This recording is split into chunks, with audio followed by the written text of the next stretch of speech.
Just waiting for the green light from Peyton.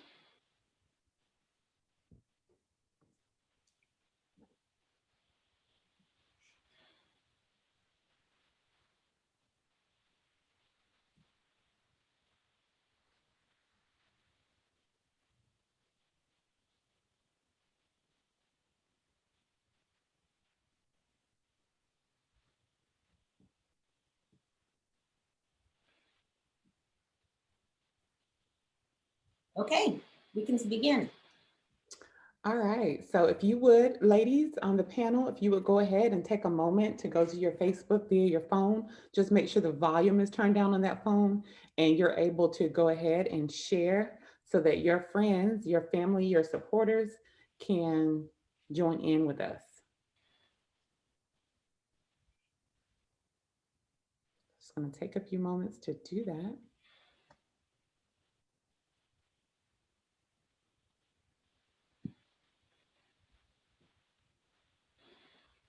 Okay.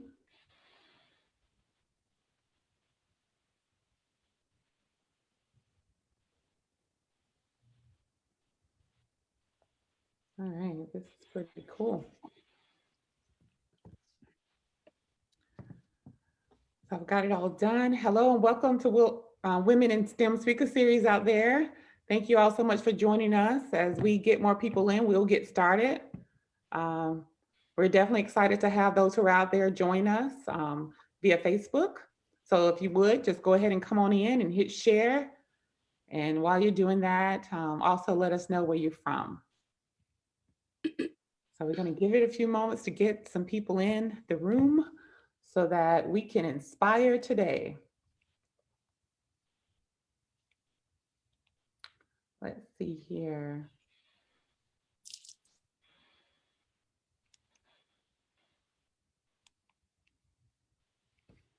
Awesome.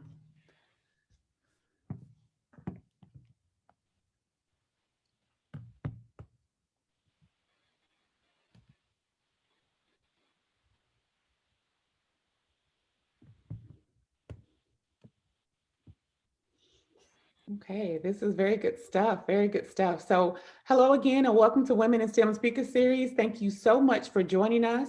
We're excited to have everyone join us today. To everyone out there in Facebook land who's joining us, please come on in, hit share, let us know where you're from and tag a few people you know can afford to be inspired today because we have some awesome panelists that are here today. It's Women in History Month. Okay, it's Women's History Month, and we have some panelists today that are making her story as we speak. So you don't want to miss it. So go ahead and hit share. If you're not a sharer, do it for us. Okay, you can share it in Messenger, you can share it to your news feed, but then you can also tag a few people to let them know that we are here. And let us know where you're from. Our panelists are all the way from Denver, where it's absolutely cold. We think it's cold in Georgia on most days, but hey, they have some different weather. So we have quite a few different people on the panel who are from different places, but let us know where you're from and so that we can shout you out there in the comments. We're going to have an awesome time today. We're going out with a bang for Women's History Month. I mean, we just couldn't let it just slip away from us. So take a moment and let us know where you're watching from. We want to know that you're here. Tag a woman who is making her story right now, and any young girl, at least her parents, who needs to know that there are women out there who look just like her, okay? They're in their fields that perhaps they were told that they don't belong. And so we want to make sure that we inspire the masses on today. Right now, there are less than 25% of women in the STEM fields and even less in the tech field. And we're looking to change that right here from Middle Georgia. We worked with over 3,500 girls in the past 7.5 years, and there's so much work to be done. So we need your help to do that. And these panelists are going to shine some light on why that help is needed and all the things that they're doing. Like I mentioned, there may be someone who needs to be inspired today. That could be you. It could also be a family member or a friend or some young girl who has a passion for chemistry, has a passion for science, for technology, for engineering, and of course for math. even the arts. So take a few moments and share on Facebook. We would greatly appreciate that so very much. And we seem to have quite the audience. So we're going to go ahead and get started. Okay. So thank you all for being here. Hello again, and welcome to the Women in STEM Speaker Series. It's hosted today by Real Impact Center, where I'm the founder and executive director and your host for today. I'm Geneva West. Thank you for joining us. We're so appreciative that you on Saturday morning chose to be with us, indeed, including our panelists and everyone who had to get up bright and early. We have some dynamic young ladies joining us from either they have a STEM career, they're teaching STEM, or they have a future in STEM and are headed to obtain a degree in a STEM field, in a STEM education. So there is an amazing variety of greatness for you today. In other words, I like to acknowledge and say thank you to the members of our board of directors and the advisory board who are joining us today via Facebook Live. Special shout out to Peyton, who's behind the scenes, hosing it down. She's our marketing chair and a member of our advisory board. And as well as Jenny. If you would wave Jenny at us, she's our program manager. She is our program manager who will be hosing us down as well. So thank you, ladies, so very much for all that you are doing and have done to get us to this moment today. So for years, women have been underrepresented in STEM, and that's science, technology, engineering, and math. They've been underrepresented in university courses and occupations and other places. But right now, there's, as I mentioned, less than 25% of women in STEM fields in the US and in Real Impact that is doing our part to change that right here from Middle Georgia. So earlier I stated we've been around 7.5 years. So let's just go with about 8. We have been working on the mission to expose underrepresented girls in STEM. And to this date, we've empowered over 3,500 girls. Even in a pandemic, we've managed to go virtual, as many of you did, to still engage our girls. As the only year-round program, STEM program for girls in the region that specifically focus on girls, we are attempting to close the gender gap in STEM, okay? Not only that, but we seek to break the cycle of generational poverty and engage our community of girls in a career that will help, that will empower, and that will set them up to build a strong foundation for their future families, okay? I often say, if you want a stronger community, invest in a girl. And just like Black History Month, Women's History Month should be celebrated all year. I mean, women's history and the things that we're doing today should be celebrated all year, because indeed representation matters. We should all know that by now. And that's why we exist, to let each and every girl know that she can be a woman in STEM one day, making a real impact, okay? So with all of that, if you would like to help us make a real impact and further these opportunities for underserved girls, you can donate to us by visiting us at realimpactcenter.org and selecting the donate button. But time is also money. So if you want to serve as a volunteer with us, you can email us. Letitia Ward will be happy to hear from you, and you can email us at volunteer@realimpactcenter.org, or just visit our website and follow us on social media at Real Impact Center, Real Impact Inc., so that you can keep up with all the things that we have going on today and every day. Now, the panelists who are joining us today will help bring light to the challenges and the victories in the journey to obtain a STEM degree, or just being in the STEM field, and so much more. So we're excited to have each of you. So thank you so much, everyone, for being here today. I greatly appreciate you so very much.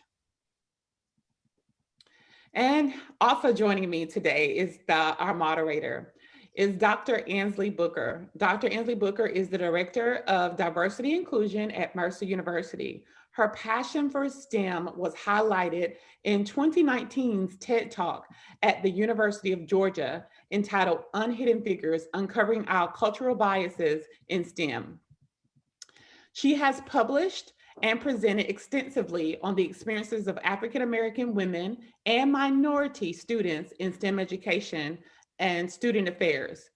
Her writings are featured in the books The Table, Gumbo Females of Color, Book 2, and Seeing the Hidden, just to name a few. She has served as a mentor and a volunteer to numerous programs in Macon community. And now she is the board member for Real Impact Center. Please join me with a virtual hand clap in the comments. You can put a heart in the comments of whatever you see fit for the Women in STEM Speaker Series moderator today, Dr. Ansley Booker, and of course, these wonderful panelists that are here today. Dr. Ansley Booker, take it away. Good morning, and thank you so very much for that lovely introduction. I'm super excited to be here, and I know that all of our virtual and at-home guests are just excited to hear this wonderful conversation. I definitely want to make sure that we continue to share on Facebook because, again, this is a conversation that might not only inspire you, but it will definitely go on to inspire future generations of scientists and STEMistas. I know that's a word that's probably not in your vocabulary, but after today's conversation, it will definitely be so with these wonderful ladies that we have here for you. So what I like to do is, thank you, Geneva, for that wonderful introduction. I will allow our panelists this morning to introduce themselves because who is the best person to introduce you? Yourself or your mama. But we're gonna start with you, allow you to do it, okay? So again, I'll start with Ms. Shannon Jackson, if you'll introduce yourself and give us 2 or 3 strong and encouraging sentences about who you are and what you do. Sure. Good morning, everyone. My name is Shannon Jackson. I am a certified physician assistant or PA. And physician assistants are simply members of the medical team. We diagnose illness, we treat patients from all backgrounds. And I've been working in the family medicine field for the last 10 years in and around the Atlanta area. But more recently, I've taken a position at Mercer University, where I am a professor at the PA program there. So I'm so happy to be here this morning and to speak with all of you. Thank you so much, Ms. Jackson. And by the way, go Bears. Okay, I'll now like to turn it over to Miss Breanna Ivey. Good morning. My name is Breanna Ivey. I'm a 4th year electrical engineering student at Georgia Tech. So far in my tech career, I've had the opportunity to intern for BlackRock, which is a Fortune 500 portfolio management company, NASA's Jet Propulsion Laboratory, and this summer I will be interning at GE Healthcare to hopefully do some electronic design for medical devices. And I hope to get my master's after I graduate in the fall. Thank you, Breanna. And the way you're going now, you will definitely get that master's and even a doctorate. I can see that in your future. Thank you so very much for inspiring us at such a young age, especially on Saturday when you probably have to study for finals. Thank you. All right, and none other than the warm and welcoming Dr. Stacy Cobb is up next. Hi, good morning. My name is Dr. Stacy Cobb. I received my doctorate degree from the University of Georgia, where I was the first African-American to obtain a doctorate in statistics from UGA. I currently work at the University of North Carolina Healthcare System as a statistician, sometimes referred to as a data science. And to sum my job up, I would say that I use statistics to make an impact on patients' lives. All right, I feel like this is game day Saturday. So guess what I'm gonna say? Go Dogs. Go. We're not gonna do it, Stacey. We're not gonna do it. I would like to give a shout out to Georgia Tech. Okay. All right, we're making our way around the state of Georgia. Okay, great. Okay, I would now like to introduce Dr. Whitney Barfield, a great friend of mine. Good morning, everyone. Yes, my name is Dr. Whitney Barfield, and I received my PhD from Howard University in microbiology with a specialty in cellular and molecular biology. And I currently work at Emory University, where I work to coordinate a genetics and genomics study on college-age youth. And we're basically looking at different factors that may contribute to substance use development in this population. I'm glad to be here, and thank you all for inviting me. That is such a powerful title. Thank you so much, Dr. Barfield. And do we want to talk about the Howard Bisons? Do you want to talk about those? Is that the time? All of that, you know. UP Harris? No, okay. We want to do it. We want to do it this morning. All right. I want to turn it over now to April. April, can you bring us greetings this morning? Hi, everyone. I'm April Ruleman. I'm the Executive Director at MidSouth Eye Bank. We procure human tissue for transplant and research. I've been in eye banking for 16 years. I have a degree in biology and forensic chemistry from University of Memphis and University of Mississippi. Ooh, the University of Memphis. And I love that. I can't wait to hear more about your studies with the eye bank. That's such a unique specialty. I'm super excited. Okay, I would now like to talk to Maya. Good morning, Maya. Could you introduce yourself? Good morning, everyone. My name is Maya Wilson. I am a graduate of Southern University down in Baton Rouge, Louisiana. I received my degree in mechanical engineering, and I am now a full-time engineer. I work on many control systems, and I'm happy to be here and share with you guys today. Yes, thank you for taking us to Southern University this morning, especially as an engineer. And Maya has some secrets that she's going to share with you in a few moments about her intersectionality with doing some great things in our community. Okay, and last but not least, we have Miss Tinesha Ross. Good morning. I love those red glasses. Speak to us about your experiences. Good morning, everyone. My name is Tinesha Ross. I am a proud graduate of Alabama A&M University in Huntsville, Alabama, and I am a rocket scientist. I work for United Launch Alliance, and I've been launching rockets for 22 years. It will be 23 years this May. So I am so proud to be here. And again, thanks for the invitation, and hopefully I can inspire some young ladies today about the rocket industry, and as well as satellites. We did recently experience the rover landing on Mars on February the 18th, and my company did actually launch that rover from Cape Canaveral Air Force Station last July. So that journey was 7 months and over 230 miles. And of course, we all saw it on TV that rover did land successfully. And so my company launched the rover, as well as we launched a ton of GPS satellites. We do a lot of work for NASA as well as the government. So again, happy to be here and share my journey about rocket science. I mean, way to get our conversation started with a bang. I mean, living history. Someone who put a rover on Mars and is a true rocket scientist. How many people can say, I know a rocket scientist? I can, because I know Tinesha Ross, and so will you in a few moments. So thank you so very much. Now what I'm going to do, because I know you're already excited and ready to hear more about our panelists this morning, is turn it over to Geneva West for our first question. Wow, ladies, those were some powerful introductions. Thank you so much. A lot of times as women, we decide to kind of sugarcoat what we do and don't kind of really be out and be bold. But here we are today via Facebook Live telling them who we are. And that's absolutely outstanding and a great way to end up the month and be able to just embrace you and be bold with it. So I have a question that is very important. So it's right now is Women's History Month. Who inspired you in your STEM journey?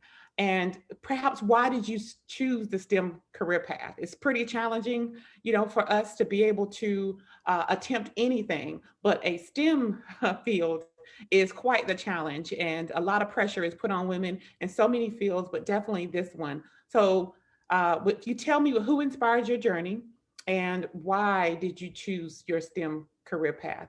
And I would like to start with you, Maya. Hi, everyone. So who inspired me on my STEM journey? I wouldn't say it's one person. There's two people from my home church, two women that really inspired me.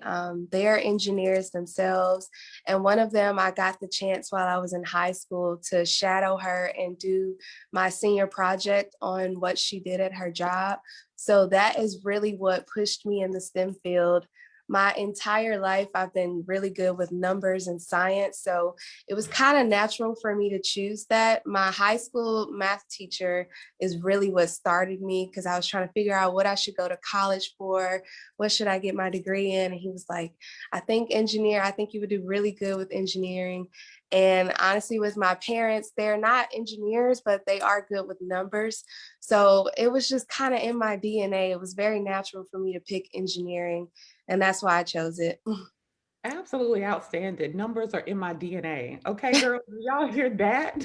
That is big. Numbers are in my DNA. So that's good stuff. And it sounds like representation was there for you to see another female in engineering, and that's what matters for us to see that. But then I heard you say a gentleman also inspired you and encouraged you. So that is powerful for a man to get behind us and support us in what we want to do. So wonderful. Thank you for that, Maya. Wow. So I'm going to go over to you, Tinesha. Same question. Who inspired you in your STEM journey? And perhaps, why did you choose a STEM career? I mean, rocket science. Gotcha. Okay. So I'm a first generation college graduate, and my family really didn't understand what I meant when I said I wanted to become an engineer. So just the sheer fact that they supported me, regardless of whether they knew or didn't know, that stands out to me, first of all. And they were my mother's two sisters that just stood behind me and guided me the entire way. But I would have to say, when I got my first internship, that was at Alabama Power Company in Birmingham, Alabama. That was when I first started working with engineers full time. And there's a guy, Mr. Henry Fisher, and there's a unique story that I like to share, and I really try to give him his roses while he can smell them. There was one summer I was interning, and I didn't realize at the time that I did not have a seat or a cubicle to sit in, but I knew that I was sitting in his office, which was rare for an intern. But after, of course, the internship ended, I realized, or I found out, that he saw something in me, and he knew that I was going to be something great one day. And he gave up his cube in his office to share with an intern so that I can continue to get that experience. And I'm getting chills right now, even just thinking about it. And I get emotional. And it's just like, when people see or you share your dreams with individuals, you'll be amazed at how many people are willing to help you and guide you along the way. And I will never, ever, ever forget that story and the opportunity that Mr. Fisher did give to me. And so, and I got my interest in STEM, of course, like I said, when I started the internships, and I went to an engineering camp at University of Alabama in Huntsville, and there I saw the various engineering fields, and I stayed there for like a week.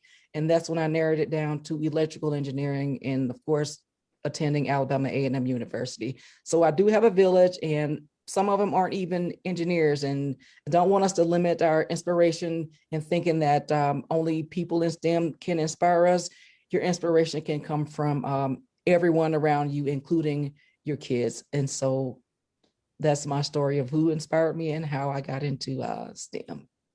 Wow, Tanisha, that's really good stuff. I mean, yes, inspiration can come from anywhere to inspire us into a STEM field, and that's absolutely correct. But wow, thank you, Mr. Fisher. If you're out there watching, we appreciate you for giving this young lady your seat. You know, a lot of times we don't have a seat at the table, but he gave you his whole office. Yes, That's yes. absolutely, outstanding. So thank you so much for that. I appreciate that. That's very inspiring. And so now to follow, Ms. Breanna, please tell us. Now, you are currently a student at Georgia Tech, but I want to know what inspired you specifically to take the pathway of STEM career. So it's so interesting that you said inspiration can come from anywhere, because my inspiration was actually fictional character. I was always into math and science, but I didn't really put it together that I could be an engineer until I seen the movie Iron Man. And as a kid that loved superheroes, it intrigued me that he was a superhero purely because he was smart. So watching that movie, I was like, if he can build a suit, I'm pretty smart. I can build a suit. And that was the moment that I thought to myself, I could be an engineer. But after I left the theater and after that experience, it was still a little hesitant because I didn't see anyone that looked like me as an engineer. So I didn't really know that was an attainable goal for me. But I remember one Christmas, I took apart a laptop that I got, and I opened it up and looked at like the motherboard, and I thought to myself, I want to know what everything in here does. And that's when I did some research and figured out I wanted to be an electrical engineer. But I also have to give a shout out to my parents, because even though I got in trouble for taking apart a perfectly great laptop, after that moment, they continued to encourage me and let me grow that curiosity. So they would give me broken things around the house for me to get into and figure out.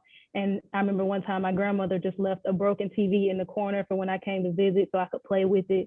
So my family really helped encourage me. And even though I didn't see it necessarily, they helped me know that it was okay for me to aspire to be in STEM. So Wow, that is amazing, Breanna. And that is so important for your parents and your grandparents who did not understand the field. A lot of times kids will go home and say, hey, I want to be an engineer. And they go, hey, you can't be an engineer, because they don't know what it is and they're scared of it.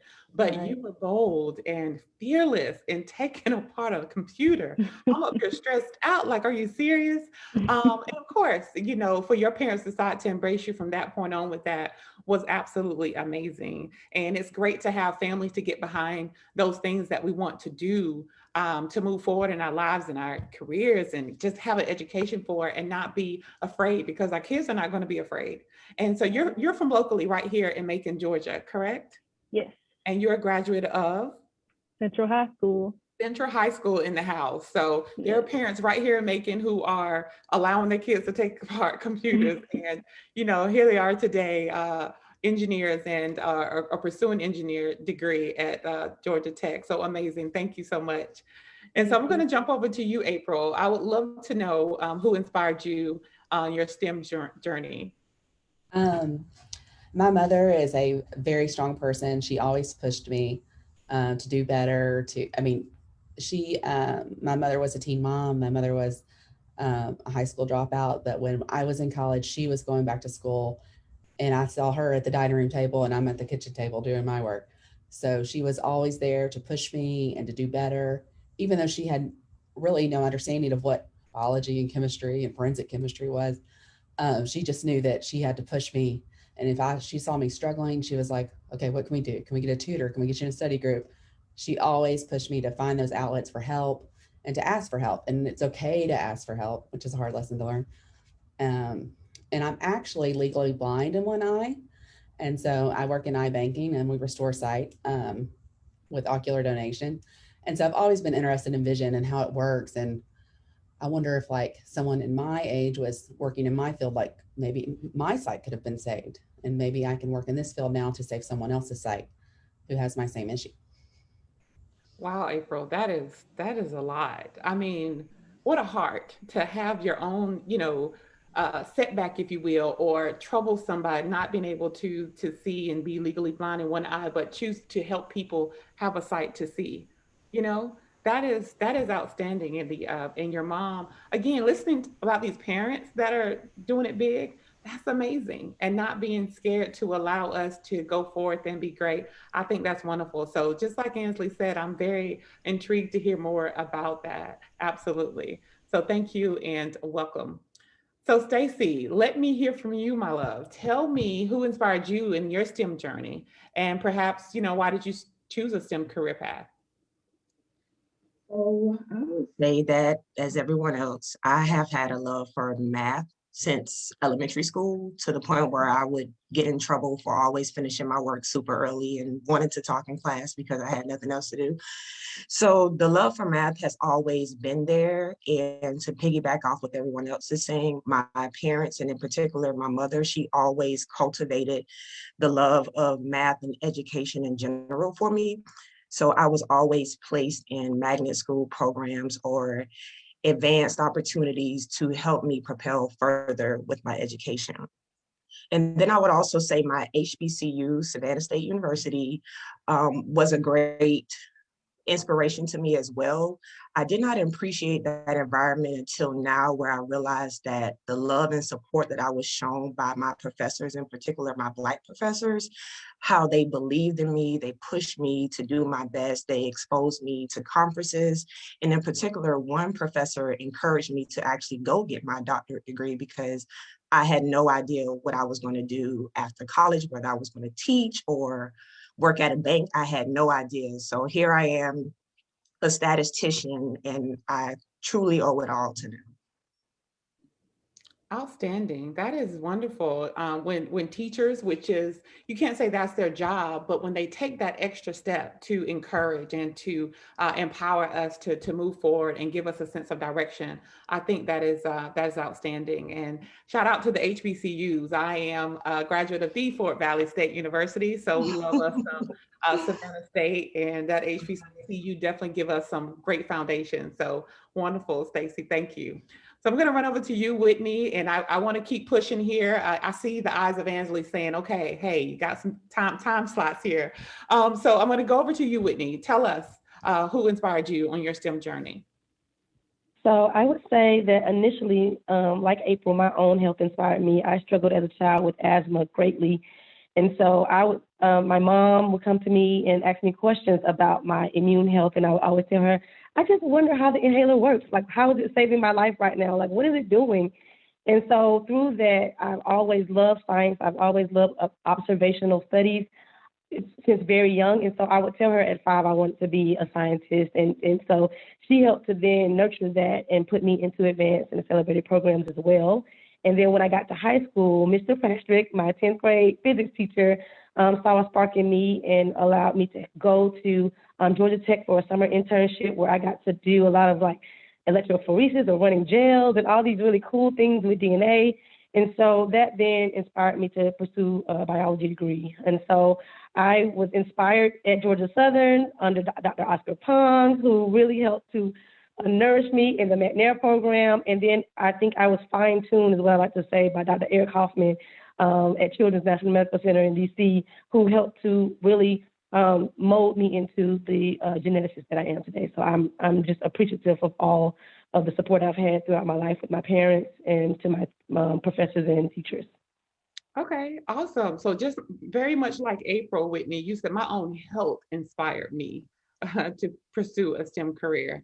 And I think that's phenomenal how we are intrigued by those things, because I often wonder, how is this medicine working to help with this pain in my knee? And then, it doesn't help over here. So that's really good stuff. And we plan to explore some of that in our Girl Power STEM camp this summer. So wonderful. Thank you so much. And last but not least, our advisory board curriculum member, Shannon, could you tell us who inspired you on your STEM journey, please? Sure. So like everyone else, I've kind of always been interested in the sciences, but I'd have to say that my biggest inspiration was my mother. When I was growing up, she was into computer science, and she was actually a computer programmer at Georgia State University for over 30 years. So although I didn't take her pathway into computers, I definitely wanted to pursue science nonetheless. So I actually stumbled upon the PA career by mistake. Going into college, I knew I wanted to major in the life sciences, but I didn't know what I wanted to do with it. I definitely wanted to pursue healthcare, but I didn't want to go the typical route, the traditional route of being a doctor or being a nurse. I knew I wanted to do something different. So in my freshman English class, we had to do a research project called an eye search, and we could do it on whatever we wanted to do. So since I didn't know what I wanted to pursue, I did my research project on careers in medical sciences. And I stumbled upon the PA career in a Google search, believe it or not. And so I learned about it. I saw what it was about. I learned about the schooling, and it just automatically jumped out to me and spoke to me. And I knew it was exactly what I wanted to pursue. And that's kind of how I got to where I am today. All right. Well, thank you, research. Okay. So just explore Google. We can figure out careers when they're out there to get some data and information. So it sounds like you were well educated on it. So that is wonderful. Now I am going to turn it back over to you, Dr. Ansley Booker. And before I do, I'll just say to our Facebook Live, thank you. Our comments are all lit up. You are excited about our panelists for today. They're shouting out Savannah State, Chargers, and they're so inspired by April, Whitney, just everybody. They're just lightening up and giving a bunch of hearts and hand claps, and we greatly appreciate you for that. Continue to chime with us in the comments. We're going to talk back to you. But not only that, if you have a question for our panelists, please go ahead and drop it in the chat. And if we don't cover that question throughout our conversation on today, we'll try to get to it there at the end. So we hope that you join us for the entire time. Don't forget to share and tag someone who could be inspired. We've only done introductions and just the why, and I am already there. So Thank you so much. And I'm going to turn it back over to you, Ansley. And just thank you all again. I'm so inspired already. Thank you so much, Geneva. I think let's get it rocking and rolling. I think we have more to learn and more to absorb from such great inspirations as our panelists this morning. So thank you so much. So what I'm going to do now is I'm actually going to start our first question for our panelists today. And I'm so inspired by Breanna's story, since she's a current student, especially for our real impact girls that are 3rd through 8th grade that are watching at home, and those ambassadors that are in high school and have moved on to college. And so Breanna, if you could tell us a little bit about your being a 4th year student at Georgia Tech, and how your internship with NASA's Jet Propulsion Laboratory came to be. Can you tell us a little bit more about that? Sure. So at Georgia Tech, I am a member of the National Society for Black Engineers. And every year we have this roundtable event where companies come, and it's kind of like speed dating, but it's all the work is on the company, so they rotate tables. And I actually wasn't sure that I wanted to go to this event, but I turned in my resume anyway. And the day of, when I was still deciding, I got a call from one of the hiring managers, and he was like, "Hey, we would love to meet you, set up an interview. Are you coming to the NSBE event today?" So of course, immediately I put on my clothes and I got ready to go to the event. And I did a little research on the company, so when I spoke with him, I would know what I was talking about. And then we had a good conversation. He invited me to an interview, and the rest is kind of literally history now. But that's how the internship came about. All right, so for all of my students at home, particularly by undergraduate students getting ready to graduate, like Shannon has told us, like Whitney has told us, like Breanna is currently telling us, make sure you go to these career fairs, do your research, start thinking about your career early. Don't wait until graduation and like, oh wait, I need to go back home, I need to leave it, I need to pivot and determine what my career is going to be. Start thinking about it early. Thank you so very much, Breanna. Now to Dr. Cobb. So Stacy, you mentioned in your bio that you were the first Black person to receive a doctorate from the University of Georgia. Describe that experience to us, graduating from the HBCU, Savannah State, down in Savannah, Georgia, and then moving on to the predominantly white institution that is the University of Georgia. And what did that transition look like for you?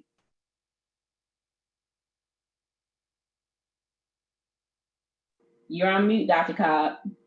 I don't want to miss any of it. Start over for us. Sorry. So there's actually another PWI that I went to in between Savannah State and the University of Georgia, Stony Brook University. And that school actually had the most significant impact on my transition to become successful. So as I said, at Savannah State, I was home. So I was in an environment where love and support and the belief in me was cultivated greatly. So then I transitioned all the way from Little Savannah, Georgia to New York by myself. And I entered this PhD program, and I'm pretty much the only one that looks like me. It was a struggle, and I won't lie. There were plenty of times where I doubted myself in this program. I was actually even told by one of my professors that I was incompetent and that I did not belong in the program. And ultimately, I did end up flunking out of that doctorate program. I failed my comprehensive exam 3 times, and I was dismissed with a master's degree. So you can imagine the defeat that came along with that, and basically being knocked down, and this man proving himself right that, hey, you do not deserve to be here. So after that program, I actually attended a summer program at Harvard University where I was a part of their biostatistics program.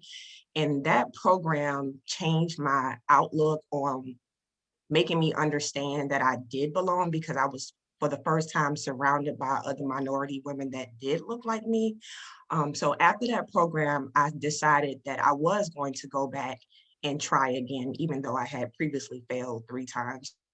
So I re-enrolled at the University of Georgia, and I was accepted as a master's student. I wasn't even accepted as a doctorate student, but I knew why I enrolled at that school, and that was to only obtain my doctorate degree. So long story short, I took my comprehensive exam at UGA and I passed it the very first time. And I walked out of there actually thinking that I failed it, so I cried. I think I called my mom and my friends and said, I didn't pass, like this is it for me. And then I got that email saying that I passed and I was a doctoral candidate, and that I could proceed along with my doctorate degree.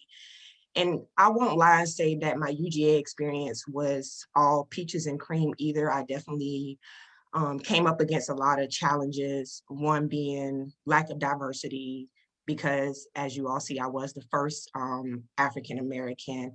I was excluded from a lot of things. I struggled with my coursework because I wasn't always the smartest student. But what I did do was I kept my faith, and I knew that that was where I belonged. So I just kept pushing, and ultimately, lo and behold, became the first to do it. And I didn't even have any idea that I was the first until I did the research and looked around me and say, wait a minute, there's nobody here that looks like me. So let me do some statistical research to find out if that is actually true. And it was true. So yeah, that's pretty much it. And now I'm in a career doing what I love. Resilient. Yeah, resilience. I heard someone say resilience. Yeah, you have to have perseverance and resilience, grit, determination to get some of these programs. I know those comprehensive exams can be a doozy for anyone that has had to take them in a master's level program or a PhD program. I know I took mine with the stomach flu. I was determined to get it done that day. You weren't going to stop me that day. So great job. Thank you so very much, Dr. Cobb, for sharing your story and motivating us and showing us that you can persevere. So great. Thank you so very much. I'm now going to go to the next question, and this is again to Ms. Shannon Cox. So, Ms. Cox, you mentioned in your bio that you have been in the healthcare field for over 10 years now as a physician assistant. So could you let us know, why is it important for you to see representation of women in academia, particularly in higher education, motivating, inspiring, and then also educating the next generation of healthcare practitioners? Sure. So I specifically wanted to pursue my position as a professor just to give back, and to help to train knowledgeable and culturally competent PAs. That's important. That will go out into their communities and make the communities better. I also wanted to specifically use my voice in this role to increase diversity in our program and in the PA career in general, and in the healthcare field in general. Diversity is so important in healthcare. Not only with race, but with gender as well. It ultimately helps to close that gap that we see in the health disparities and in minority and underserved communities. It's a well-known fact that when your healthcare provider looks like you, that your health outcomes improve significantly. So it's important that your healthcare provider can speak your language, that they understand your culture and your background. That's so important. And that's why diversity matters in medicine. And that's why I wanted to pursue, take a small pivot in my career to get into higher education, to impress this upon my students so that when they go out in the field, that they will have the same mindset. Well said. And I'm just going to give a plug for diversity, equity, and inclusion in all fields. Those things are very important. Representation matters. Thank you so very much, Shannon. So now I'm going to go to a question, and this is going to be for all of our panelists. And what I'll do is I'll call your name, and then I'll ask you to share your answer with not only me, but the community that's listening on Facebook. So with this first question, it says, what is your greatest STEM experience or achievement? And I'll start with April. My greatest STEM experience is when I got into iBanking. I started off as a technical director at another iBank. Well, at a different iBank. And I was probably, if not the youngest director in my whole association of iBanks across the country. And I know maybe of 2 other women that were there. And I just went to them and looked at them and how they moved and how they carried themselves. And you have to find a mentor in your field to help you, to inspire you. And now they're we started like 16 years ago in iBanking, but now there's so many more women in my field. I'd say it's probably easily 50-50. Thank you so very much. Thank you so very much. Sometimes we have to start that legacy for ourselves, right? And those that come behind us. Great job. Thank you, April. So now I want to ask Tinesha, could you share, what is your greatest achievement? Well, my greatest achievement, first of all, was just being in the rocket factory, which is located in Decatur, Alabama, being just testing rockets. And believe it or not, and people will think I'm crazy, but that got old for me. And so I wanted to do something different. And so I took a leap of faith in 2008. I packed my 7-year-old son up from, we were living in Alabama, and we moved to Denver, Colorado, which is where corporate headquarters is located, as well as engineering. And so just taking that leap of faith to move to Colorado to get me that, I wanted to be a well-rounded person. I understood how to test rockets, how rockets worked, but I didn't understand how do we get those contracts, what went into this, what went into that. And now people thought I was just going to be here for 6 months. They told me that I wasn't going to make it in Denver. There are no people that look like me here. And I'm happy to report that I've been here 12 years. My son is now a sophomore in college at the University of Northern Colorado. And to me, it's just being able to work in the factory, be around rockets and testing rockets. And then also now being a senior manager and with a company of 22 years, becoming more well-rounded and not being afraid to step out on faith and make that, again, leap of faith and get out of my comfort zone, trying something new. And so in order for us to continue to be the strong women that we are, everything isn't going to be comfortable. And you just have to step out of that comfort zone. And I tell people all the time, if it doesn't work out, so what? At least you tried. But that was my most memorable experience here in STEM, and having that opportunity to actually test rockets, and then now being a senior manager in corporate headquarters. So little girl from Fairfield, Alabama is now in corporate leadership here in Denver, Colorado. So I'm pretty proud of that. And we are proud of you too. Thank you so very much for your Thank leadership. you. So Dr. Barfield, could you share with us your greatest STEM experience or your greatest achievement? Yes, I think my greatest achievement so far was when I was working at the National Institutes of Health as a program officer. And I was able to go down to a conference, and I had been going for several years with this conference that's associated with this disorder called familial hypercholesterolemia, which is just really elevated levels of cholesterol that causes individuals to die really prematurely in their lifespan. And when I got down there, I was able to meet with the parent advocacy groups for that particular association. And when I got back to NIH, I was able to work with my colleagues there to help to push an initiative where we were able to increase funding for this lesser known disorder. And so it really took a lot of work and a lot of connecting with our collaborators and working together. And so, but we were able to get that initiative out. I was actually transitioning out to Emory at that point, but I still feel a great achievement knowing that it was published, and now that our grantees were able to, other scientists are able to pursue initiatives in that space to help those parents. Those parents were crying and, you know, had so much loss. So it's one of my greatest achievements to this day. Wonderful, so much. Thank you, thank you, thank you. All right, Maya, tell us about your greatest STEM experience or your achievement. My greatest STEM achievement was simply just receiving my mechanical engineering degree. And I say simply, but it was not a simple process.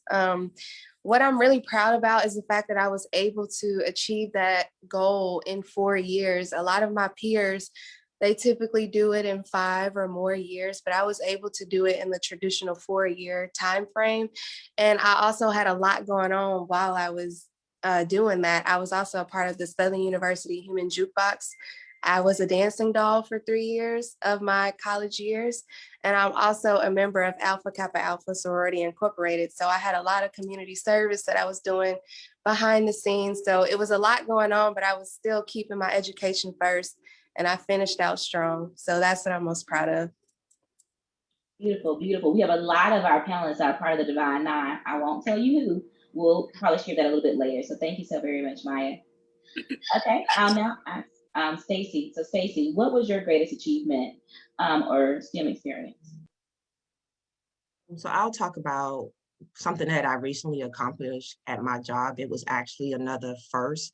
So I'm a part of a small data science team, and what we were able to do was build a predictive model that predicted the chances that a patient in a hospital would develop a condition called sepsis.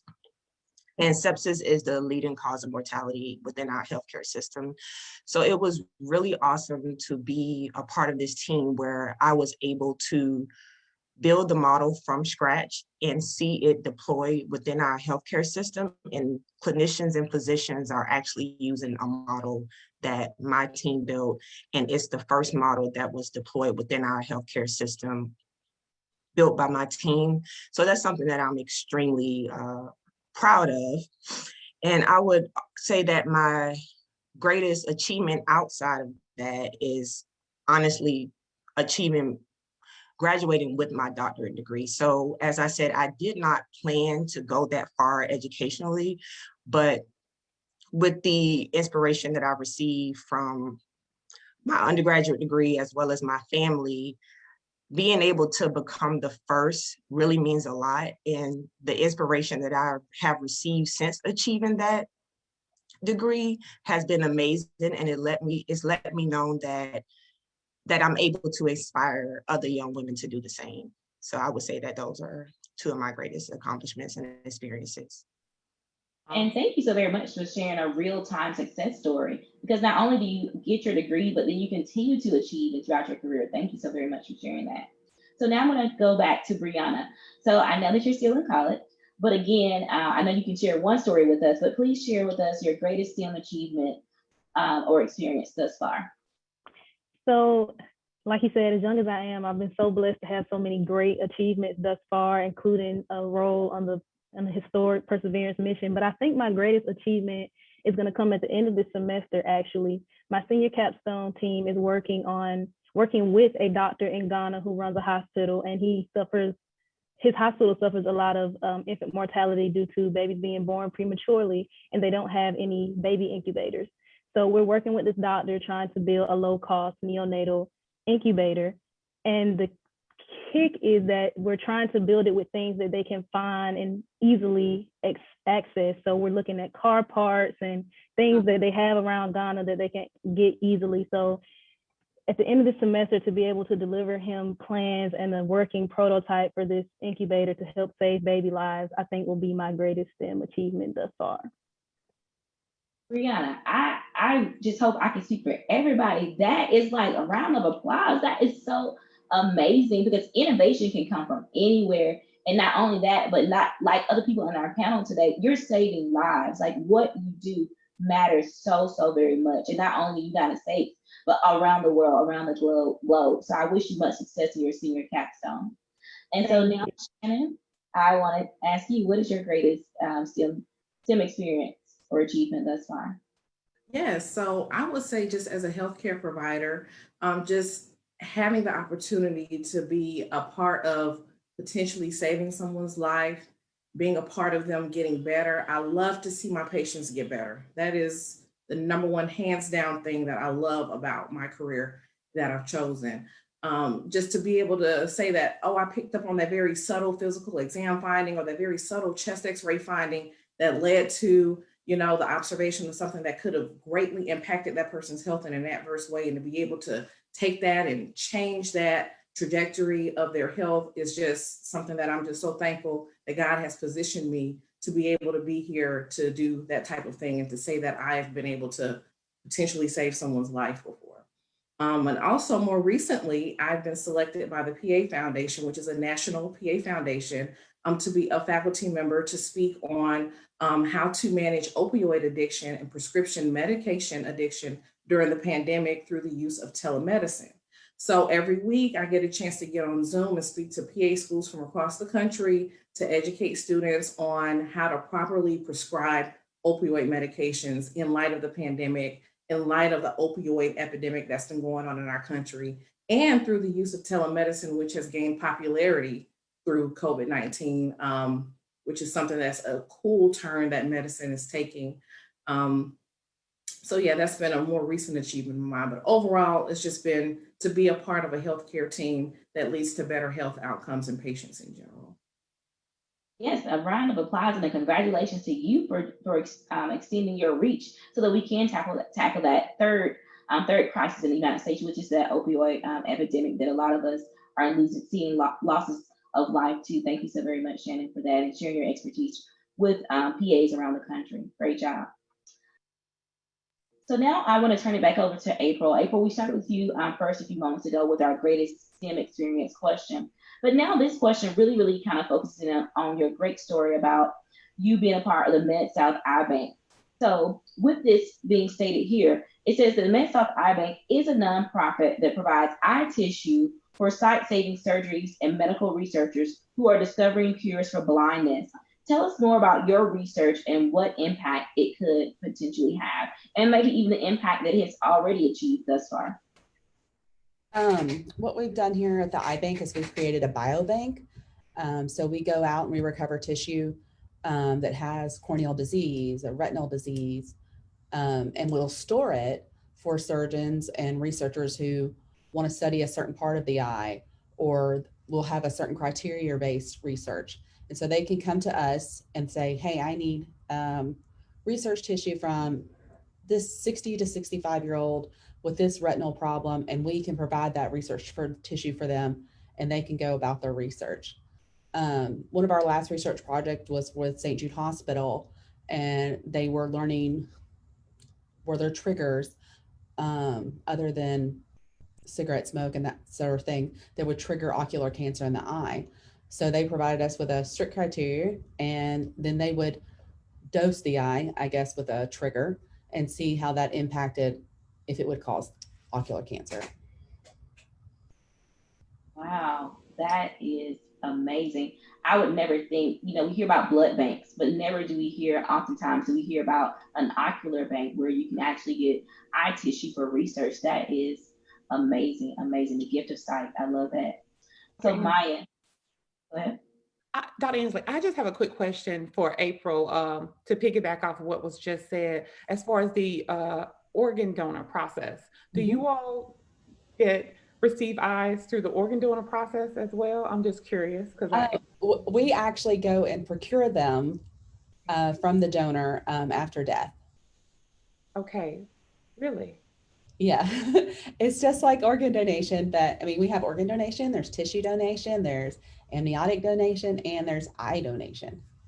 Okay. So we are in charge of the eye part of organ donation. So when you sign your card, you're to be a registered donor, you're signing up to be an eye donor. Well, I'm an eye donor. Exciting. Okay, I just wanted to understand that. It sounded like there should have been a linkage there. So wonderful. That's great. So for those organ donors out there, hey, you were part of the process. You're eye donor as well. So that's good stuff. Thank you. Thank you for that. Sorry about that. I was just that was a great question. That was a great question. Because I was thinking it, but I was like, do I ask it? So I'm glad we were on the same wavelength. You were able to ask that. So again, if you did sign up for organ donation, know that your eyes and your body will go to science. Okay, thank you so much, Ms. West, for that question. Or for now, go ahead, April. Transplant. I'm sorry, I couldn't hear you. I said, or they'll go for transplant and help. They go for transplant. Yes, that is true. Thank you. So Maya, I know you won't be donating any organs in that, so I had to make a transition here, which is kind of like an awkward one. But could you tell us a little bit about your background? I know that you mentioned that you were an engineer and that you were a dancer with a great marching band at Southern University. But could you tell us a little bit about how that intersection worked between you being an engineer, a dancer, a social media influencer, and even a model? And how did you come into contact with some of those opportunities? Okay, so starting out with Southern University, the dancing dolls is why I chose Southern University, but obviously my parents, they instilled the importance of education, so it was a huge plus, and I was very grateful that they had a good engineering program, a really good one. So choosing Southern University was a no-brainer for me because of the dancing dolls. And honestly, while I was in school, it was a struggle because when you're practicing all those hours, you still have to make time for school. That's the most important reason that you're there. But I will say what helped me was the fact that all of my life I've been in dancing classes, just in different studios, not necessarily for a band. So when I was in elementary, middle school, and high school, my parents, they drove me to dance class every week. So I was pretty used to managing dance and school at the same time. It just became a little bit more demanding once I was in college. And obviously, you know, you're independent now, so it's really on you. But I had to give a lot of thanks to my parents. They instilled it in me. So I knew how important it was to accomplish both things. Dance was very important to me. And just growing up watching the Southern University Dancing Dolls, that's why I really love dance. And as far as my social media appearance, a lot of that stemmed from the Dancing Dolls. I grew a large fan base, people just loving what the dolls do. And they're like, oh, she's an engineer too. So there are women out there who can do both, who can really strive in both fields. So it just grew from there and I took advantage of it. I love sharing my experience with people and being that representation that the girls need out there. There are a lot of girls who reach out to me in my DMs asking for advice with engineering and how I managed it. So I'm always sharing with my social media platform. And just honestly, when it comes to my job, I've learned to separate the two. I don't do too much of mixing with my job and with my social media appearance because I believe that it's important to keep that separate. I like to keep my business life, and then my social media appearance is something different. So it's pretty fun juggling it all, but that's me. I love that, you know, being a student athlete and showing that women can achieve it all. We can be multifaceted. We can do so much, have so many gifts to offer and to share with the world. So thank you for being an inspiration, Maya, and achieving all those goals and dreams. Thank you so much. Thank you. Tinesha, so this question is for you. As a senior manager at a system safety and quality for major development, you ensure that the next generation of Vulcan Centaur products meet stringent standards for team safety and maintain the company's track record. Please tell us about this position. Okay, well, first of all, a little bit about Vulcan Centaur. That is a brand new, higher performing rocket that we're working on. So I now have an opportunity to be a part of something great, something new. Our heritage vehicles are Atlas and Delta, and the Atlas rocket is the one that launched the Mars Perseverance rover. But now this new Vulcan Centaur rocket is going to replace our current fleet, and it's going to be, again, higher performance, and then it's still going to support our unmatched reliability as well as precision in getting those satellites into the correct orbit. But in my role as a senior manager for system safety and quality, of course, when you're starting something new, there are always different type of hazards that are introduced. And my team is responsible for making sure that we mitigate and eliminate those hazards to make sure that our customers are comfortable with our launch vehicle. And then from a quality perspective, we do get a lot of our rocket parts from some of our strategic suppliers. And then we have to make sure that those parts that we receive are up to our standards as it relates to quality. Quality is extremely important. We have a very rigorous quality program here at United Launch Alliance. So my job is to make sure that my employees are really looking at these parts, the requirements, that they're meeting the proper specifications. And then on the flip side of it, making sure that my system safety engineers are engaging with their counterparts down at Range Safety. That's a group that's down at the launch sites. And again, making sure if hazards are introduced, we write these reports called hazard analysis reports, and you can create fault trees and you name it. It gives a detailed analysis to that customer to say, hey, this is a hazard that you guys have identified.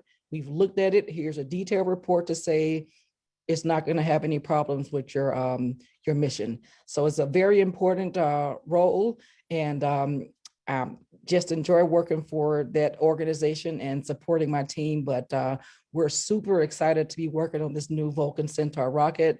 and you guys should be seeing more in the media as it relates to ILC, which is launch dates for that new rocket. So stay tuned, keep an eye out. Thank you so very much. And again, I know rocket scientists, right? So that gave me some cool points. But so Breanna and Tinesha, we see the future, right, and the present already in rocket scientists between the two of you all. And just a small connection. So Tinesha, I actually have a degree in quality assurance and regulatory affairs. I know how stringent you have to be with that process. So thank you so very much for sharing that day to day and making it safe for us all. Thank you so very much. So I now like to pivot and move over to Dr. Barfield. Dr. Barfield, I know you have some great stuff that you're working on. You kind of already shared a little bit about that. But this particular question talks about your postdoctoral fellowship journey at Emory University in Atlanta. So tell us more about your STEM journey and your current role at BJA. And I know Ms. Jackson mentioned the opioid epidemic in America and how rampant that is. So tell us also in that same question more about behavior and genetic risk for substance use and development in young adults, because again, this is really targeting our young adults here in America. Definitely. And really, so I work currently on a study called MapMe. And MapMe was launched in 2018 at Emory University.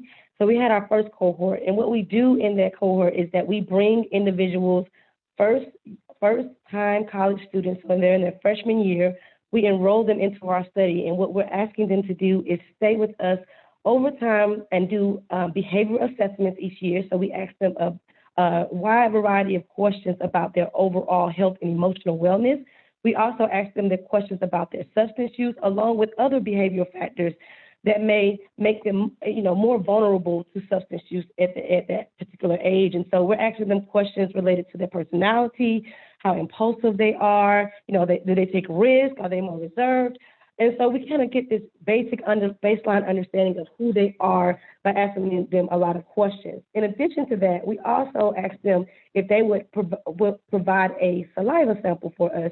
And from that saliva sample, we're then able to extract DNA, and we're then able to look at some of these genetic markers that may also predispose them to being at risk for substance use development. So the study requires a lot of coordination, and it's not just us in silo, it's not just the researchers, we really lean on the students. So we ask students to be involved in our research teams. We just purchased a research mobile van where we're going to take it to different collaborating sites. We started at Emory, we now have a site at Kennesaw State University, and now we're looking to also partner with two HBCUs in the Atlanta area. And what we're doing at those HBCUs is not only are we wanting to go and understand this risk and to disseminate this information to the students about that, we're also interested in their willingness to participate. Obviously, a lot of individuals don't know about genetics research, and some people might think it's scary, and they might be hesitant because they don't know what we're going to do with their DNA. And like April, we're banking these DNA to be able to potentially look at some things in the future. Maybe as the studies come along and we're able to ask questions more thoroughly, we'll have that information available. And so with that, we also are doing focus groups at these universities where we're able to ask them questions that might make them, whether or not they're hesitant, whether or not they're excited about participating with us, and what are the things that we can do to make this research more transparent for our students. And so I've gotten really excited about the work that I'm currently doing and leading, and I've been able to now see and hear from students in a way that I've never had that opportunity before. So I have really found this experience at Emory rich, and I think I'm going to incorporate all of this in my future as I move forward. I mean, that is amazing, so amazing. A mobile unit where students can just step in, they give a DNA sample, and that can show potential predisposition to having an addiction. So, I mean, that could be revolutionary in the years to come. Thank you so very much for that. Thank you. Impressive. I mean, round of applause for everybody on here. Oh my goodness. Changing the world one day at a time. I mean, I just get so excited thinking about it, all the stuff that y'all are doing. So we're getting close to end, and I do not want to end. Oh my goodness, I do not want to end. But I want to do a quick rapid fire question for everybody before I move into our last question, and then I'll share with you all in the last 15 minutes our questions from Facebook and from our virtual audience, okay? So this is going to be a rapid fire question, meaning that I'll ask you the question, and you just say what was your most challenging subject, in college, and what was your most rewarding subject in college? Okay, so think about that test you took in that first year, your freshman year. Okay, so what I'll do is I will start with Breanna, since you're already in college. What was your most challenging subject and what was your most rewarding? Rapid fire, really quickly. Most challenging, chemistry. Most rewarding, circuit analysis part 2. Okay, what about you, Dr. Cobb? Most challenging would be anything related to ELA reading. I am a left brain side, so reading was not my expertise. But I would say my most rewarding subject was probably Calculus 3. Calculus 3, oh Lord, that's topic 1. Okay. Okay, Shannon. I would say that my most challenging class would be organic chemistry 1 and 2, or anything involving math in general. So calculus is high on that list as well. Unlike Dr. Cobb. What was that, Ansley? I think we took that together at Georgia Southern, so we're not gonna relive that experience this morning. Not at all. And I would say that my most rewarding course will probably be human anatomy and physiology. I love that. I love it. Tinesha, Ms. Ross? Challenging, Calculus 3. Most rewarding was, and this goes with Maya, marching band. So that is a course, you have to take it if you're in band. And that was my outlet to go see my friends. I played trombone, and I would get stressed out in those engineering courses, but then my outlet was going to be a part of that marching maroon and white band at Alabama A&M University. And I just let all that frustration out and playing that trombone. So that was my outlet for me. So that was my most rewarding class.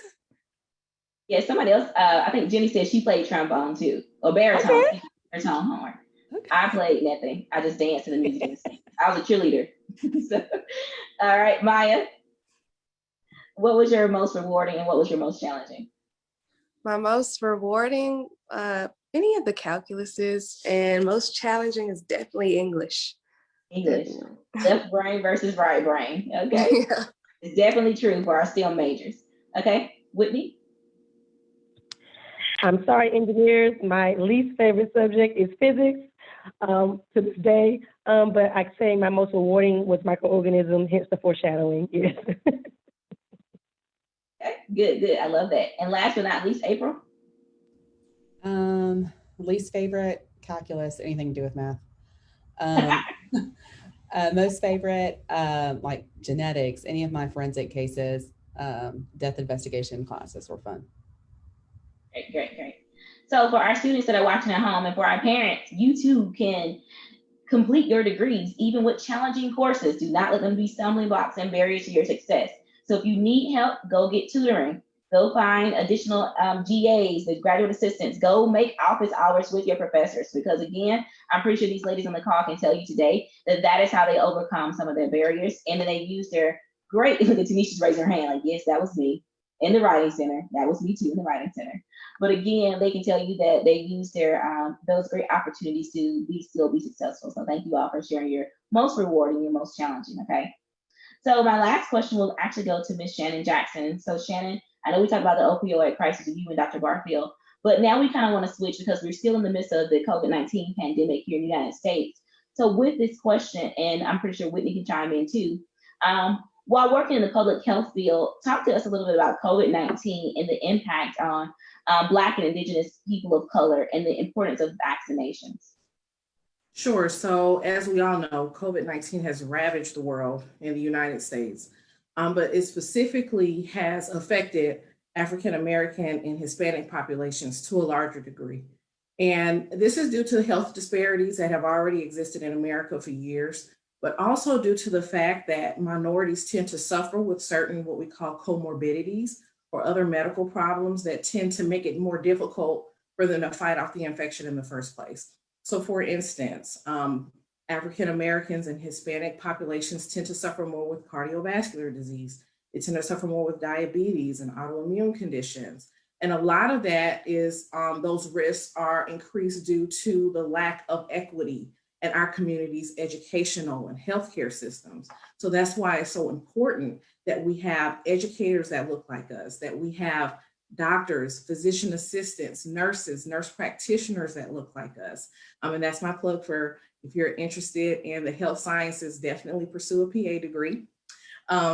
We need more diversity there so that we can increase our education and know how to better take care of ourselves so that when something like a COVID-19 comes around, that we're not already 10 steps behind, okay? And then the vaccine is so important because we know, specifically that the Pfizer and the Moderna vaccines can decrease your risk of severe COVID illness or hospitalization by up to 95% after you've received both doses. But there's so much misinformation in our communities, which has led to a vast level of vaccine hesitancy. We don't want to get the vaccine, but we have to overcome that. That's why it's so important for us to get the right education from our providers. We get the right education about what vaccines mean, what they do, how they work. Vaccines have been around for years and they all work, they're different, but they all do the same thing. So why is it that, we're so afraid to get this vaccine? Vaccines save lives at the end of the day.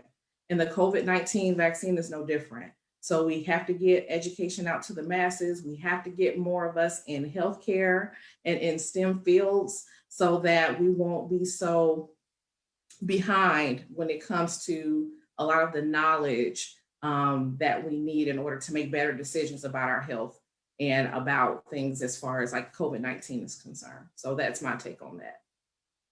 Well, Can I piggyback? Yeah, Before we please. get started, I just want to also kind of advocate for participation in research studies from underrepresented groups. We are underreported and underrepresented in research greatly. And so when these things come across, a lot of times you're in college, you might see these announcements and, people advertising for their studies. When you see them, please try to participate if you can and have the time to do so, because we need to hear from you. We need to know how to best design these studies and these research programs so that we can get the information to the groups who need them. So I just wanted to make sure that I said that because I do notice in my own work that it's harder to, get support or to get participants for these underrepresented or from these underrepresented groups. And so we want to make sure that we are doing our part to get the information to you, but if you can do your part in helping us get the information out, that would be great. Thank you so very much, Dr. Barfield. Advocacy, get the word out, making sure that we're taking care of ourselves prior to a pandemic, like Shannon said, making sure we're looking for equity and healthcare disparities, getting that cultural competency training, diversity, equity, inclusion, and then justice for us all. So thank you so very much. That was my plug for DE&I. I pivoted from STEM to DE&I, but it still works. It's still a part of the conversation. So now what I'm going to do, I have some questions from the audience that I will pose to those members that those particular questions go to, okay? So this first question is for Breanna. So Breanna, did you do IB in high school at Central High School in Macon, Georgia, or were you on the math and science track? I did IB, and I think I was one of 5 or 6 people to actually get the IB diploma. So I was in the IB program at Central. Okay, so for that student that asked that question, join the IB program. Okay, great. All right, so my next question is for everyone. How can we contact you all? Do you prefer LinkedIn or Instagram? Because I know that Maya talked about this already, about people asking her questions through social media. So how can we contact you all? What's the best way to do that? And I'll start with April. We have a website. It's advancingsight.org, SIGHT. And my contact information is on there for the Eye Bank and how to sign up to be a research participant, how to sign up to be a registered donor. Thank you so very much, April. And we will put this on the Real Impact site as well. I just need to get with our team on that, okay? Whitney? For me, I would say you can definitely reach out to me on LinkedIn. My profile is there, but we also have a website, and I'll be sure to pass that along to Dr. Booker so she can get that and pass it out as well. Is your name on LinkedIn just Whitney Barfield? Yes, Whitney Barfield, yes. Thank you so very much. All right. And Geneva wants you to also place that information in the chat for us, please. Thank you. Okay, Shannon? I'm searchable on LinkedIn as well. I'm also available by email. I don't know if you'll be passing that along for everyone, but you can reach me at Jackson_S2@mercer.edu. Thank you so very much. Tinesha? LinkedIn, as well as my personal email. I do a lot of public speaking and motivational speaking. This is a thing I do, especially now on weekends. I'm here to support this. And so I've been really busy the past 2 weeks with Zoom speeches to elementary schools, middle schools, high schools, you name it. So please go find me on LinkedIn, and I just submitted my email address. And if you need me, I go where you call me. Beautiful. Thank you so very much, Tinesha. Okay, Dr. Cobb? So as much as I want to be cool and say, send me a DM, I'm going to go the professional route and definitely say LinkedIn or my personal Gmail account, which I'll share with everyone. Okay, thank you so very much. Okay, Breanna? Yes, you can also find me on LinkedIn. Just my name, Breanna Ivey, and also I'll share my email as well. Okay, and last but not least, Maya, how can we get more information from you? You can also reach me on LinkedIn, Maya Wilson, and Instagram, Maya and Jail. I'll put how to spell it with you guys. Beautiful, beautiful. All right, so our last question that we have so far from Facebook, and the question goes, what has been the most challenging task or project in your area of expertise, and what did you learn from it? Okay, and I can repeat that from us all. So I'll start with Tinesha, and we could try to answer that question and keep it to 1 minute just in case we have some more questions, okay? So the question again, what has been your most challenging task and project, and what what has been your most challenging task or project in your expertise or field, and what did you learn from it? Let's see, I wouldn't go with project, but when you get into leadership, and this, I'm sure everybody will understand or agree with me here, having to give tough criticism to underperformers, that is a unique skill set that you must have to get when you get into leadership. And so, you know, we always sometimes want to take the easy way out, but you having to have those tough conversations with those employees, to me, can be, that's been the most challenging thing for me. But again, of course, I wouldn't be in senior leadership if I didn't step up to the plate to handle that. But it's still, no matter how you get through it, it's still one of the tough things to do. But sometimes those things need to be had. Thank you so very much. Leadership skills 101. Okay. Yes. Shannon. Did you say Shannon? Yes, I did. Okay. I would say the most difficult times that I've had in my career would be sometimes when I have to deal with maybe non-compliant patients, patients who don't necessarily follow instructions or the things that I've recommended that they do in order to get better. But dealing with those patients just helps me to just hone in on my educational skills, helps me to hone in on being patient. It helps me to hone in on being kind and respectful of others and their opinions, and just getting more experience with dealing with different types of people from different backgrounds. So while it's a challenge, I also learn from it too. Thank you, thank you. Okay, Dr. Barfield? I would say in science, you're always hypothesis generating.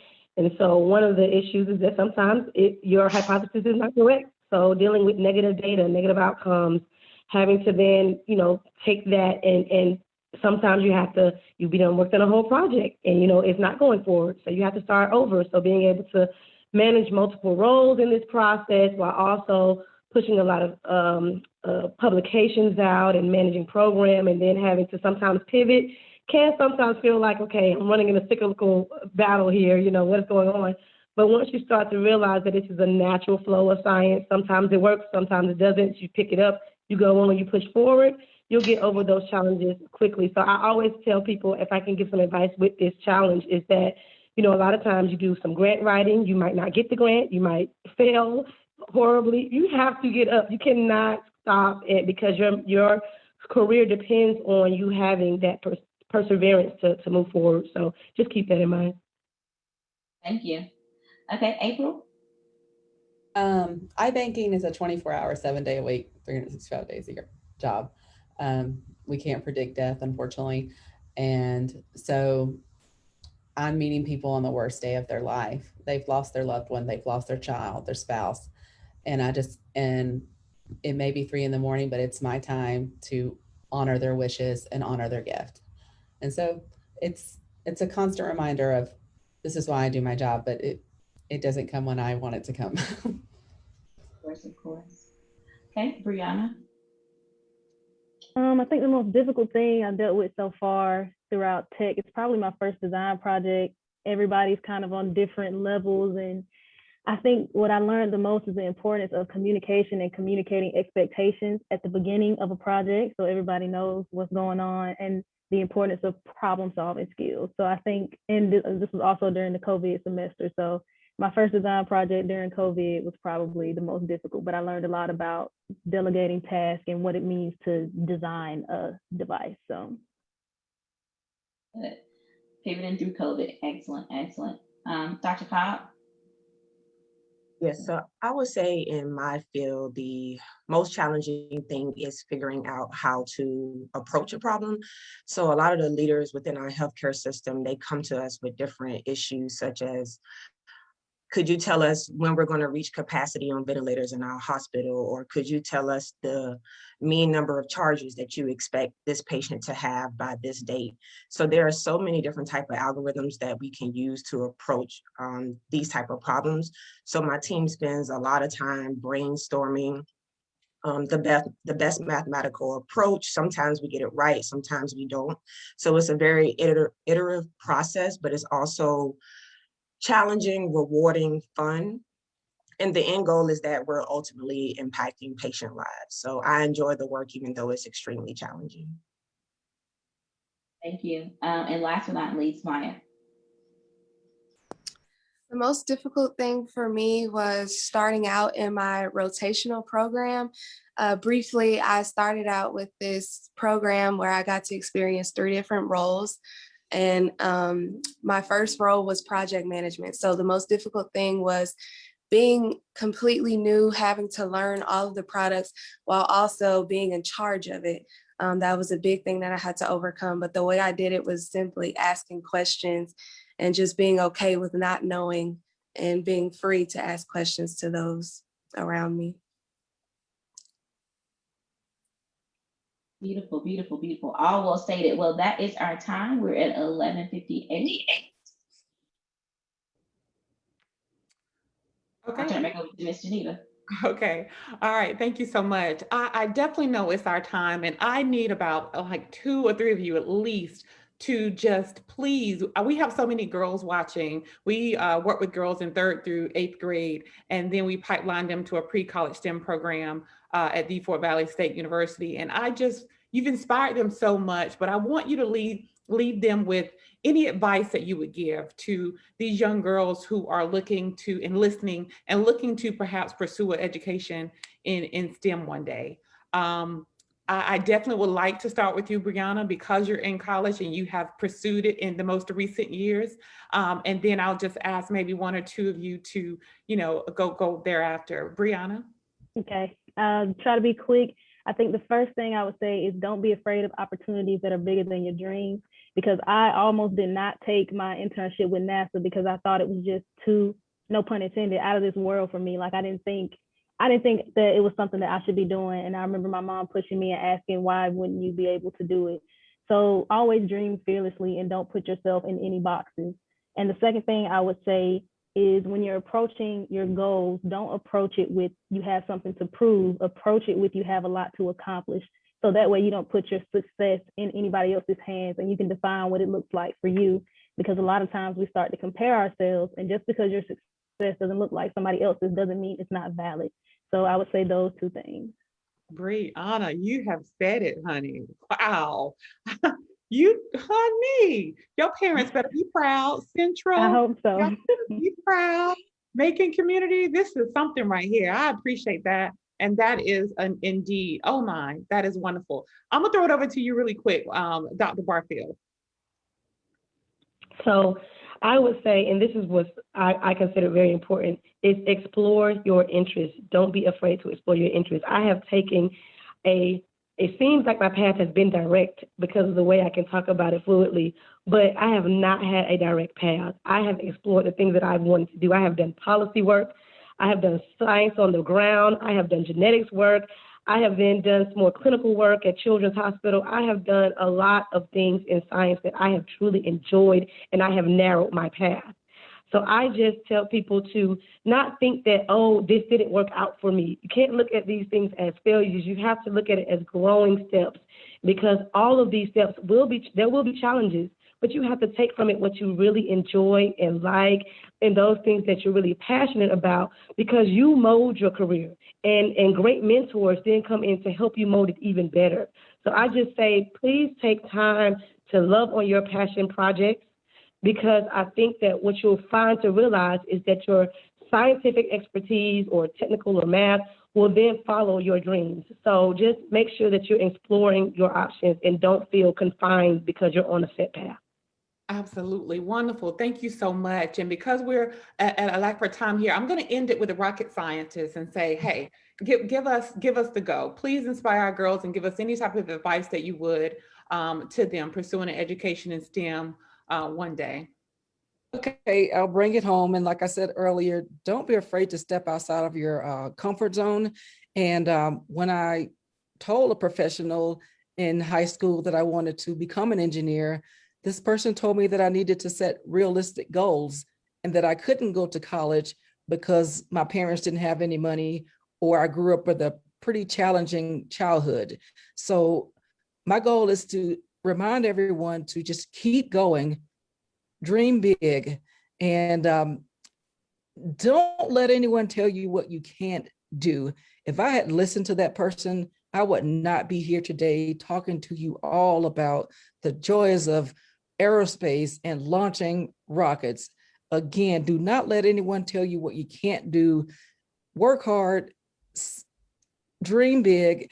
And one of my favorite quotes, and I know people get tired of me saying this, but would come from Finding Nemo. Nemo got caught in that fishing net. What did Dory say? Keep swimming. And so Nemo kept swimming and he got back to the top. So things will get hard. Do not let your past define you. Do not let your past define you. You can become anything that you would like to be. And I'm sitting here today because I didn't let my past define me. And you girls rock. You got this. And I hope we've inspired all of you today. But keep going and keep swimming. Please remember that. Please. Yes. Thank you so much, ladies. Oh my, this has been beyond inspiring, and it's beyond a Women in STEM speaker series that I could even ask for. I did not know what would be delivered today, but by all means, you ladies have over delivered, and I am so grateful for you. So thank you to each panelist that is here visiting with us today, that has inspired not only me, but I know everyone that had an opportunity to watch. Thank you to our moderator. You always do a phenomenal job. Thank you so much. And thank you to Facebook. Thank you for every viewer so much for joining us. We hope that you will continue to support us. If you haven't, please follow us on social media platforms at Real Impact Inc. And if you are watching and you have girls that or have parents that with girls that are in 3rd through 8th grade, please let them know that we will be having our Girl Power STEM Camp this summer on July the 12th through the 16th. We're having Drone Flying Week. And on July the 19th through the 23rd, we're having STEM Fashion Week. So the flyer is being put up right now as we speak for you to be able to see, but please follow us on social media so that you have the opportunity to check this out. Now, I'm gonna say lastly, ladies, I just can't end this without inviting you to be a mentor, inviting you to be a volunteer, or just a continued supporter of Real Impact. Right now, we have Dr. Ansley Booker, who is a board member, and Ms. Shannon Jackson, who is one of our advisory board committees in the area of curriculum. Behind the scenes, we have Peyton, who's our marketing committee, and Jenny holding down the fort with program management. But the only way that we're able to do what we do is because of those names that I've named, the board members that are on board with us, making a real impact. So you are invited to continue, whether it's the weekend, behind the scenes.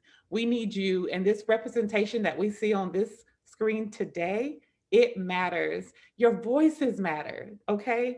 And so I'm so thankful for you. Girls, I hope that you got a lot because you're going to be quizzed on this. Thank you so much, Facebook. Please, in the comments, let us know how well you enjoyed this today.